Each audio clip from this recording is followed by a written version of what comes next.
আমাদের বাংলাদেশের একজন বুজুর্গ আলেম আছেন, হযরত মাওলানা মুফতি নজরুল ইসলাম কাসিমি দামাত বারাকাতুহুমুল আলিয়া।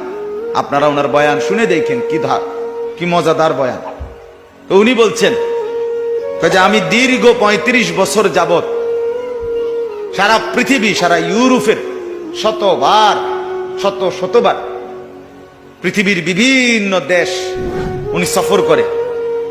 উনি এমনি তো ব্যক্তিগতভাবে পৃথিবীর সব অনেক অগণিত দেশ উনি সফর করছেন, করে থাকেন সব সময় এখনো। তো উনি বলেন আমার এই ৩৫ বছরের জীবনে আমি এই পাঞ্জাবি টুপি পরা অবস্থায় ইউরোপের আমেরিকা, ইটালি, লন্ডন এই সমস্ত দেশে অগণিত বার এক রাজ্য থেকে আরেক রাজ্য, এক দেশ থেকে আরেক দেশ গেছি, যাচ্ছি।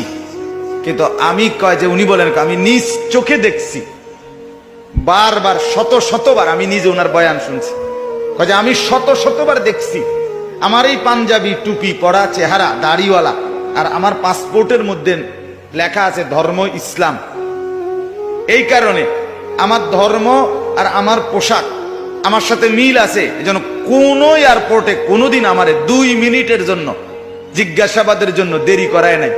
কিন্তু আমার সাথে গেছে মুসলমান পরিচয়ধারী জেনারেল মানুষ, ক্লিন শেপ, হ্যাঁ, সম্পূর্ণ ওয়েস্টার্ন ইউরোপিয়ানদের মতো চেহারা সুরত। হযরত নিজে বলছেন এমনও ব্যক্তি আছে পাসপোর্টে তো লেখা ধর্ম ইসলাম, চেহারা সুরতে ইসলামের কোনো নমুনা নাই।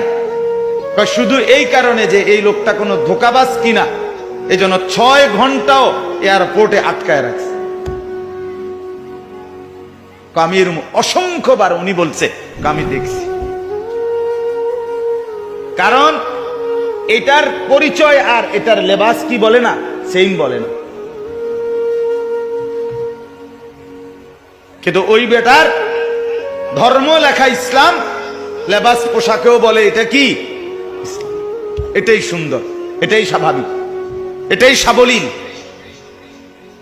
আমরা এই যে যারা,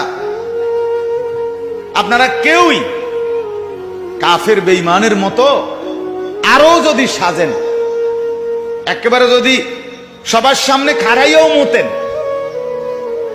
আপনার বিবি, আপনার মেয়ে, আপনার বোন যদি অর্ধ উলঙ্গ কাফর পরেও যদি হাঁটে, আপনারা ছেলেরা যদি, তোমরা যুবক যদি কাফের বেঈমানের মতো পুরা দেহ বানাও, একেবারে লেখা রাখো বুকের মধ্যে আইএফ মেসি, অথবা আমি এই কোন কাফের না,